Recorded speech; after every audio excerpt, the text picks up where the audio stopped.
masih ada yang ingat mukminin. Kalau tidak salah Al-Isra itu 68. Itu berkaitannya dengan surat yang berkaitan dengan tahajud. Makanya yang ahli tahajud itu insya Allah dijauhkan dari segala penyakit yang dohir ataupun yang batin. Aqimis sholata liduluki syamsi ila ghasaqil laili wa qur'anal fajr. Inna qur'anal fajri kana mashuda. Masya Allah, meleleh sambil tahajud kita merenungi dos. Bukan merenungi cinta. Kali-kali yo menangis karena dos. Sekali-kali menangis, ya Allah, ya susah banget otak untuk menerima pelajaran, ya Allah.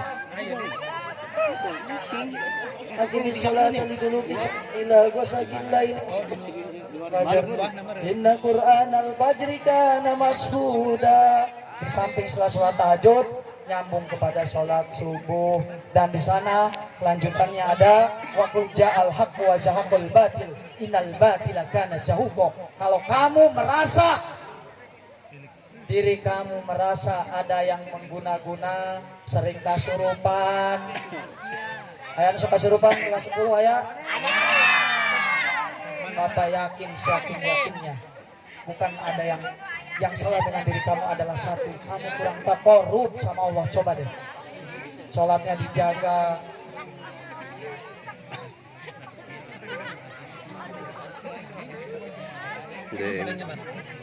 Allahumma sholli ala sayyidina Muhammadin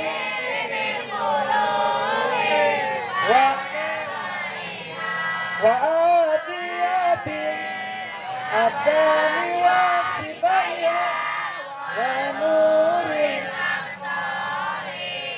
wa iya. Oke. Kan biasanya kalau udah jenuh itu harus ada ice breaking. Masa Bapak ice breakingnya pakai bahasa Inggris, kan lagi di tausiah ya, kan nggak pantas. Kita sholawat aja. Bapak lanjut lagi. Jadi cobalah kita bersolawat. Kenapa di sana waqul ja'al haqq wa zahaqal batil, karena sesungguhnya telah datang yang hak dan yang menghancurkan yang batil. Innal batila kana zahuqa. Sesungguhnya yang batil itu pasti akan lebur, akan hancur dengan wasilah hanya salat tahajud. Allahu Akbar. Selanjutnya warna jilu minal Quran mahwa syifa wa rahmatul mu'minin. Ada obat bagi orang yang beriman, diantaranya adalah syifa. Jadi kalau kita sakit tidak sembuh-sembuh, usahakan kita pasrah kepada Allah, perbanyak sholawat dan perbanyak baca Quran, karena wa nunazzilu minal Quran, Allah menurunkan Al-Quran sebagai syifa, dan diantaranya juga adalah sholawat sebagai obat yang mungkin non medis gitu ya, mudah-mudahan.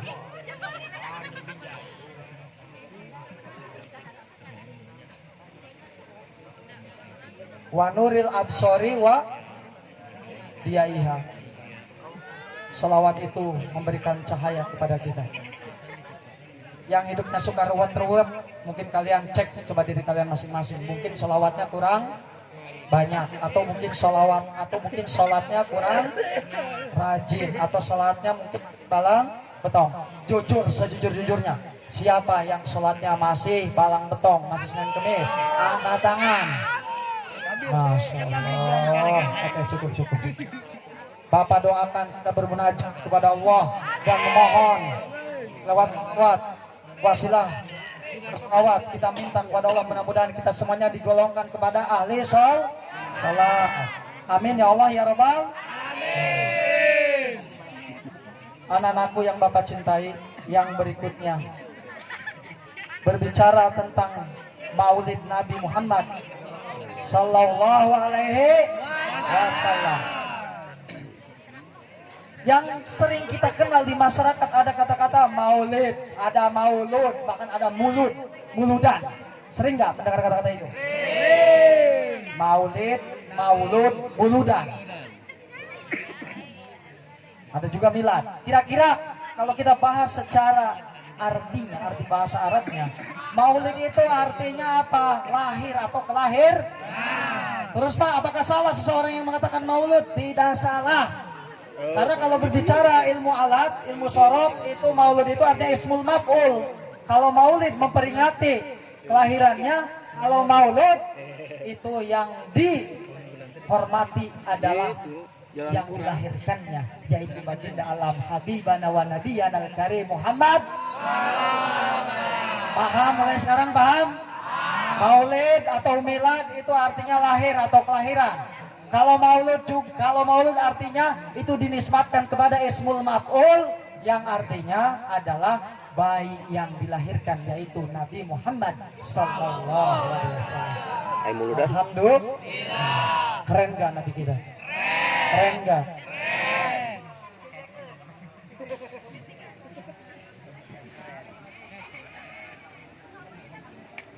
Baru 21.19. Panitia sampai jam berapa ini panitia? 10. Sampai jam 10. Waduh, masih lama berarti. Ya, setengah 10 bagus. Masih kuat. Apa ada yang enggak katanya? Pokoknya masuk ke lembur jam 10. Setengah 10 Setengah 10. Sampai setengah 10 ya? Iya. Oke, betul. Sekarang masih ada waktu 21.19. Ada waktu 11 menit lagi. Lanjut ya. Bapak ringkas. Itu secara lewat setengah 10 lembur sih bagus. Ya. Paham apa itu Itu maulid? mana lembur? Lahir atau kelahir? Maulid itu ismul maf'ul dinisbatkan bayinya, yaitu Nabi Muhammad SAW. Kemudian yang selanjutnya, apa yang terjadi pada waktu itu ketika lahirnya Nabi Muhammad SAW? Yang pertama, dengerin anak-anakku semua, ini kerennya Nabi kita. Ketika lahir, siapa ibunya Nabi Muhammad? Siti Aminah. Itu menurut keterangan yang Bapak baca, kelahiran Nabi Muhammad ketika berada di rahim Siti Aminah, itu Siti Aminah seperti tidak pernah merasakan sakit, tidak pernah merasakan seperti ibu-ibu yang sekarang. Tidak pernah. Keren nggak? Tapi Pak, saya punya teman Pak, itu tiba-tiba lahir aja nggak sakit, nggak apa? Wah, itu perlu dipertanyakan itu. Apakah itu melahirkan Nabi juga? Naudzubillah min batin. Naudzubillah, kita tidak pernah berharap terjadi ada yang lahir tanpa sakit dan tanpa diketahui siapa pelakunya. Naudzubillah min. Yang pertama apa? Siti Aminah tidak pernah merasa sakit. Kalau kalian tanya kepada ibu-ibu, Bu Erna, Bu Leti, Bu Ira, Bu Nining, Bu Lin, dan yang ada di sini, semuanya tanyakan bagaimana rasanya melahirkan. Aku tanya sama ibu kamu. Tapi anggar lebih nyarikan di sunat. Bapak bukan ahli biologi, nanti silakan tanya ke Pak Dimas tuh. Bagaimana itu katanya ada urat-urat apa tuh namanya tuh, yang putus itu ya Pak Dimas ya? Iya. Lebih. Bapak, itu bukan kapasitas Bapak menjelaskan itu. Nanti tanya, jangan tanya ke Pak Andi, Pak Andi nggak nyambung. Tanya ke Pak Dimas saja yang lebih terpercaya. Jangan. Biolog. Mantis. Najanya juga. Biologis. Itu katanya lebih biologis. Lebih biologis. Betul, katanya kita lahir itu Masya Allah ada urat-urat yang paregat gitu. Paregat. Kalendor gitu. Nggak tahu urat apa, tanyain aja, Bapak cuma nyampaikan doang. Bapak juga dari baca sekilas doang gitu, nggak tahu. Urat saraf. Berikutnya, apa keistimewaannya pada kelahirannya? Subhanallah. Api yang selama ini disembah oleh kaum Majusi.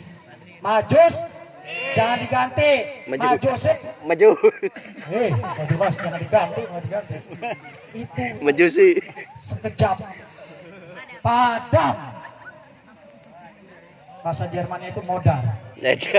Masa sebagai tanda apa itu? Sebagai tanda berakhirnya kesyirikan. Subhanallah. Dan rumahnya ayahanda Abdullah, ayahanda Nabi Muhammad Abdullah ini terang sampai menerangi negeri Syam. Subhanallah. Itulah. Yang berikutnya masih ada waktu. Tenang, masih ada waktu 7 menit lagi. Sekarang Nabi Muhammad, Bapak ringkas tadi cara kelahirannya seperti itu.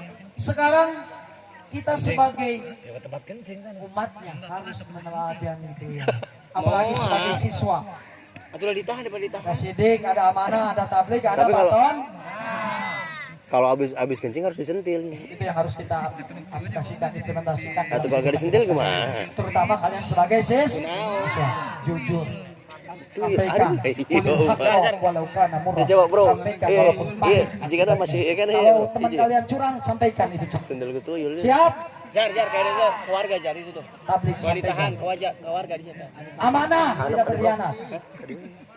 Berkhianat salah satu ciri Belakangnya sih dah. orang yang munaf. Ayat itu nanti disalah tidak ada sekadaba dan seterusnya. Patona harus cerdas itu bukan hanya urusan pelajaran saja. Cerdas dalam dimensi Rasul. Menurut dalam hadisnya, cerdas salah satunya adalah barang siapa yang bisa pintar mengingat setiap detik hidupnya untuk mengingat kematian. Itulah cerdas versi Rasulullah, versi hadisnya. Nah, dipahami? Yang berikutnya masih ada waktu 6 menit lagi. Pesan Nabi Muhammad Sallallahu Alaihi Wasallam ketika menjelang kematiannya, subhanallah, perhatikan bagaimana pesan Rasulullah. Yang pertama, beliau mengatakan tiga. Yang pertama, ummati. Apa? Ucapkan bareng-bareng, ummati. Ummati. Ummati. Kata Nabi Muhammad, Masya Allah, masih memikirkan kita sebagai umatnya yang akan hidup di akhir zaman ini. Apakah anak-anak Semansar ini masih sholat atau enggak? Itu makanya ummati, umatku. Tiga kata kedua apa? As-sholah. Ini perlu kalian pahami. Silakan nanti hari lagi tentang hadis ini. As-sholah. Kalau kita mengaku cinta kepada Nabi, berarti kita jaga sholat. Yang ketiga, kalimat terakhir yang ketiga, alaikum bisholah. Yang pertama apa? Tiga pertama, ummati. Tiga kedua, as-sholah. Yang ketiga, alaikum bisholah. Ini pesannya, sholat. Makanya kalau kamu tidak sholat, Masya Allah, iblis itu membangkang kepada Allah, bukan tidak mau sujud kepada Allah, tapi tidak mau sujud kepada Nabi Adam. Wa idh qulna lil malaikati isjudu li Adam fasajadu illa iblis aba wastakbara wa kana minal kafirin. Masya Allah. Jadi kalau ada manusia tidak sholat, coba pikirkan sama kamu dengan pikiran yang jernih. Iblis itu taat kepada Allah, cuma suruh nyembah Nabi Adam, salawat kepada Nabi Adam, sujud kepada Adam, tidak mau. Kalau manusia tidak ada yang sholat, Masya Allah, berarti membangkangnya bukan hanya pada siapa, tapi membangkangnya kepada Allah. Paham tidak sampai sini, nak? Makanya wajar kalau Rasul mengatakan as-sholah ummati alaikum bisholah. Ada waktu 3 menit lagi, lumayan 3 menit juga. Yang berikutnya tolong dipahami. Yang berikutnya dengerin. Ciri-ciri orang munafik, salah satunya ada di sholat isya dan sholat subuh. Itu hadis yang jelas. Kenapa? Karena isya itu kalau kalian tahu pahalanya, akan berangkat ke masjid untuk sholat berjamaah ataupun tidak berjamaah. Kalau kalian tahu pahalanya, itu pasti kalian akan datang ke masjid walaupun dengan kaki yang merangkak, walaupun sakit. Kalau tahu pahalanya. Sholat subuh juga sama. Inna sholat al-fajri kana mashuda. Sholat subuh itu disaksikan langsung oleh para malaikat. Dan bagi yang tidak sholat, bagaimana? Itu ada keterangan. Kalau tidak salah diriwayatkan oleh Imam At-Tirmidzi, kalau tidak mutabakun alaih, takut salah, silakan searching. Itu ada keterangan orang yang bablas sholat subuhnya, iblis sedang mengencingi kedua telinga kalian. Itu jelas hadis. Jadi kalau kamu bablas sholatnya itu sedang dikencingi oleh Alhamdulillah, amin. Mudah-mudahan kita semuanya selalu menjaga sholatnya. Di sekolah kita alhamdulillah kita ada pembiasaan, dan mudah-mudahan ke depan kita bisa pembiasaan atau bisa mengabsen nanti sholat zuhur. Mudah-mudahan kalau terrealisasi, kalau tidak ya Allahu a'lam. Demikian anak-anakku semua, pesan moral yang Bapak sampaikan. Pas sekarang pukul 21.29 yang terakhir penutup. Mudah-mudahan yang kita lakukan hari ini bukan sebatas pindah tidur, tapi senantiasa mendapatkan keberkahan, magfirah serta hidayah dari Allah Subhanahu wa taala. Amin ya Allah ya amin. Jangan dulu meninggalkan tempat karena ini belum ditutup oleh pembawa acara. Enggak sopan kalian. Demikian Bapak bisa sampaikan. Mohon maaf atas segala kesalahan yang kurang. Assalamualaikum warahmatullahi wabarakatuh. Langsung. Iya, kemana?